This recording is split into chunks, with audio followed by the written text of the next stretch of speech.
Praise the lord.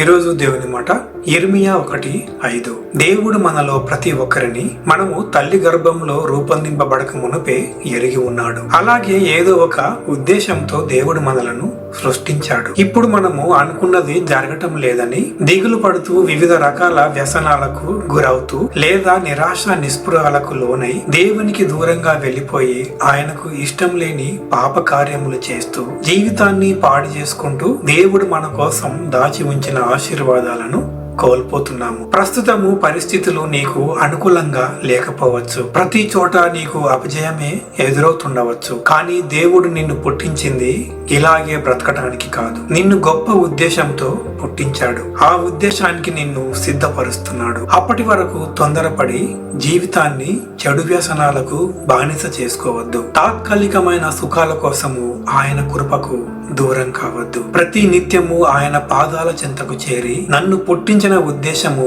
నా జీవితంలో నెరవేర్చు ప్రభువా అని దీనంగా ప్రార్థించు. ఆయన ఉద్దేశము నెరవేర్చటం కంటే గొప్ప ధన్యత ఏముంటుంది మన జీవితానికి? పరిశుద్ధాత్మ దేవుడు తన నడిపింపును మరింతగా మనకు అనుగ్రహించును గాక. ఆమేన్.